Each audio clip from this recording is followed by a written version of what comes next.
Nako po mga kababayan, Bintol po, binanata na itong kapatid niya na si Ramon Tulfo mga kababayan. Sabi niya dito, Senator Rapi, speak up, napapasama ka sa matandang Tulfo. Hala ka mga kababayan, tungkol po ito sa kumakalat na balita mga kababayan na di umano si Rapi Tulfo daw yung binabanggit ng isang Viva Max artist ata yun.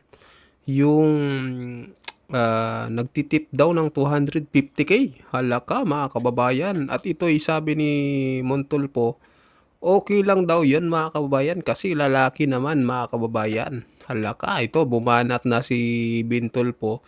So pakinggan natin mga kababayan itong banat niya dito sa kanyang kuya na si Ramon Tulfo. Nako, Tulfo versus Tulfo na ito mga kababayan. Sa mga gawaing mali, tapos bibigyan mo pa ng dahilan na ang mali ay tama, okay lang mang babae, wag lang mang lalaki. Kung gawain mo at estilo mo yan, magwala ka hanggat gusto mo, wag mo kaming idamay. Ben Tulfo Unfiltered. Kung sino yung may issue sa pamilya, siya lang ang magsasalita. Kasi siya ang may karapatan magsalita, siya yung nadadawit. Hindi yung nakikiangkas ka lang, nakikisakay ka. Gusto mong sumakay sa pangalan, dahil kapangalan mo, kaapelyido mo, Tulfo ka rin, pero tayo ka muna. Kami po nagsasabi noon pa man, nahihiya na po kami sa pinagagawa ng isang kapatid po namin. Kaiba po kami, magkaibang larangan po namin. Ako po ay nandito ngayon, napapanood nyo. At marami pa po kayo mapapanood sa mga advocacy at nilalaban po namin. Kung ano yung tama, yun pong papairal natin. Kami po sa Bitag, hindi po namin kinukonsente yung mga gawaing mali. Na again, hindi ko sinasabing mali po yung kapatid ko at guilty po siya. Hindi po. Isa lang po ang pamantayan ng Bitag. Ang mali ay mali. Kung totoo man, kasi hanggat hindi natin napakinggan yung panig ng taong ayaw magsalita o hindi nagsasalita o wala siyang pakialam magsalita, ang konsekwensya ay sa kanya. Your choice, your consequence kasi ayaw mo magsalita. At may karapatan ka wag magsalita kung totoo man o hindi or baliwalain mo, pasinungalingan mo o patotohanan mo o aaming ka o hindi, mga tuwiran ka hanggat gusto mo. Hindi po yon. Dediretso na po ako. Nadadawit pong isang kapatid ko. Mahal ko rin naman kapatid ko eh. Bagamat ko minsan nakikita nyo, nagsasalita ako rito, hindi dahil sinusuka ko, hindi, magkaiba lang po siguro yung aming mga, dahil ikaw nasa larangan, yan ang trabaho mo. Ako, pwede rin akong pintasan, pwede rin po akong pagsabihan. Yung pong isa sa mga kapatid magsasalita para doon sa kapatid na hindi naman siya designated spokesperson. Nagets nyo? Kung ako man po o magkakaroon ng issue, ako lang po ang magsasalita. Hindi po pwedeng kapatid ko makialam sa akin. At hindi po pwedeng kuya kung magsasalita. Kasi susoplahin ko. Ba't ka nagsasalita? Sino nabigay sa'yo ng karapatan magsalita? Bakit? Mga sangkaterbang mga tanga ba kami? Kuya Mon? Na ikaw nagsasalita? Gusto mo magpa-epal? Ang point ko rito, let the guy speak kung siyang may issue. Kung ako po may issue, ako lang po magsasalita. Hindi ko po pwedeng sabihin, o ikaw kuya, o ikaw magsalita sa'yo, o ikaw magsalita sa'yo, senador, ikaw senador. Hindi po pwede, ako lang. Kung ako yung may issue, ako yung masasagot. Ako nadadawit, ako yung magtutuwid. Ako magpapaliwanag kung kinakailan ko magpaliwanag. Kung ayaw ko, di po pwede. Kung mananahimik ako, karapatan ko manahimik. Kung magsasalita ako, karapatan ko rin marinig ang panig at iwatuwid o mali. Whether totoo o hindi, pasinungalingin mo o hindi, or baliwalain mo, karapatan yan. Pero pag ang isang umentra, nakiangkas, nakisawsaw, nakisakay, na iba-iba na po ang buhay naming mga magkakapatid. Hindi na po kami mga bata na pwedeng makialam ang isang kuyang matanda. Kakmit sa kami. Matatanda na po kami. Para tuloy ang ginagawa rito, para kami isang katerbang mga paslit. Kaya para sa akin po siguro, alam niyo, pag isang kapatid namin na nagsasalita na hindi naman siya opisyal para magsalita, hindi siya binigyan ng, well, sabihin natin pahintulot na magsalita. Mabuti sana kung sinabi ng kapatid namin si Rafi, o sige, magsalita ka mo para sa akin. Okay lang yun, at least pinabayaan mo. Pero kung yung kusa kang loob, nagsalita, hindi naman kayo naninirahin sa isang bahay, magkaiba naman ang buhay. Bakit ka nakikialam? At bakit ka nagsasalita? At para tuloy ang dating kasi, kuyang, konsentidor ka. Konsentidor ka sa mga gawaing mali. Yun ba yun? Tapos bibigyan mo pa ng dahilan na ang mali ay tama, okay lang mang babae, wag lang mang lalaki. Anong ibig sabihin noon? Kung gawain mo at estilo mo yan, magwala ka hanggat gusto mo, wag mo kaming idamay, wag mo kaming isama doon sa ipagtatanggol mo dahil di ka tagapagtanggol namin. Marunong kami magtanggol. Sometimes just shut up and then mind your own business. Hindi na pinag-uusapan dito dahil hindi na kami mga paslit, kami magkakapatid, whether yung dalawang senador o ako. Lalo na ako, iba ako, nagsasalita ako. Kaya ikaw, kuya, shut up. Magtanim ka na ng kamote sa bukid, nandoon ka na lang, magretiro ka na, the sun's going down, and then gracefully grow old. Matindi, no? Certified Hindi fresh. banat, magtanim na lang daw ng kamote sa bukid. UFC. Pag ang publiko walang pakialam sa takbo ng ating gobyerno, maraming mangyayari. Partikular doon sa sinasabing mga proyekto, programa, aktibidades ng pamahalaan na pinupondohan.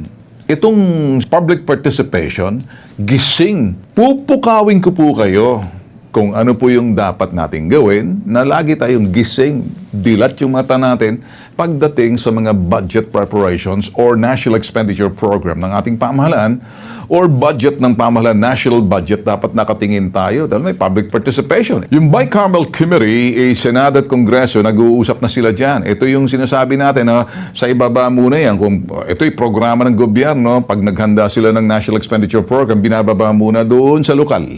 Pagdating sa lokal, provincial level, and then sa region, and then papasok doon sa mga departamento ng pamahalaan, iba't ibang departamento tulad ng DPWH, DOH, DA, at iba pang mga departamentong may mga nila na pondo para doon sa sinasabing mga aktibidades, programa at proyekto para doon sa kanilang mga lugar. So mga tao dapat nagbabantay. Pagdating po dyan sa mga aprubahan na ito yung mga proyekto, ito yung mga budget natin, babalik sa DBM, Department of Budget and Management. Ngayon, titingnan kung sumobra ba or kakapusin or may gagawin pa po. Tapos, magkakaroon ng congressional hearing. Siyempre, magpapatawag sila ngayon, ganitong budget mo. Problema rito, kung instead of just simply to check, ginagawa po ng ibang mga kongresista po natin, parang tinatawag, pahirapan, ang dagay, may budget ka. Pasok mo ako dyan. Kapag hindi ka papasa, pahihirapan ka namin. Parang ganun. Hindi ko sinasabing nangyayari, pero nangyayari. Parang ganun. Ganun na nga. Then pagkatapos niyan, ganun din ang gagawin ng Senado. Pero ito na po, magsama-sama na po. Bicameral, ibig sabihin, Senado at Kongreso, pag-uusapan ng budget. Ito po ang hinihiling po natin sa ilalim po ng programa na hindi po sinasabing polisiya. Ang programa ay programa. Pag ginawang polisiya, may pamantayan, meron pong sinasabing sistema kasi nakalaad sa batas. Pero hindi pa po sinasabing bottom-up budgeting. Hindi pa po yung sinasabing legislative, no?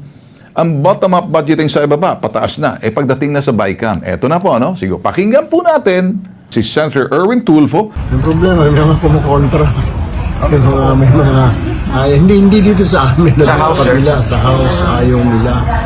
Kaya sabi nga ni Senator Soto, mukhang nagkaroon sila ng diskusyonan. Kasi sabi, ba't pinakialaman? Parang gano'n. Bakit biglang slash. Wala naman tayong tinatago. Bakit ayaw? Ba't hindi kailangan? At saka, number 2, that's budget of everybody. Pera po natin lahat yan. Hindi naman pera ng senador yan, ni congressman. Kaya, kung ako tatanungin, why not? Diba?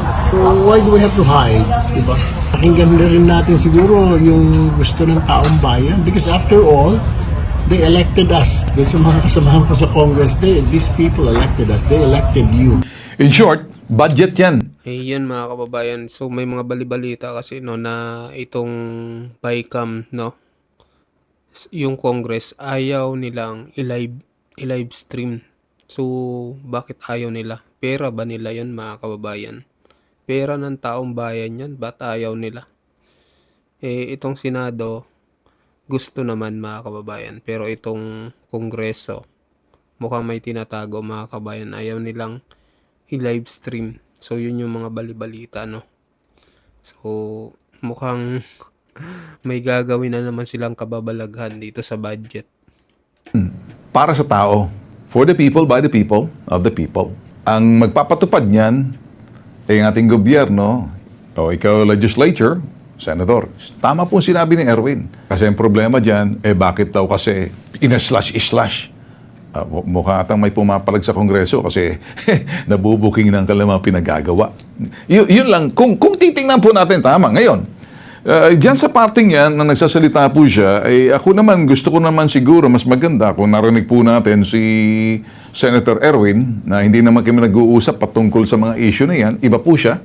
Bihira po kami mag-uusap kasi trabaho ko po, iba rin po trabaho niya. Siya, Senado siya. Kung pinalusot, nakalusot, hindi tayo, wag na natin mag-usapan, magkakasama sana kami. Naintindihan ko po, ano? O, pakinggan po natin to rito. Ila-livestream ba yung budget?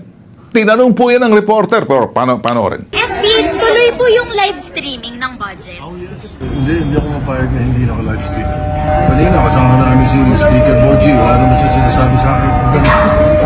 Hindi naman kami mapayag dahil yun ang usapan namin nila Presidente. Si President Marcos mismo nagsabi. Walang kinalaman sa laman. Gusto namin naka-open.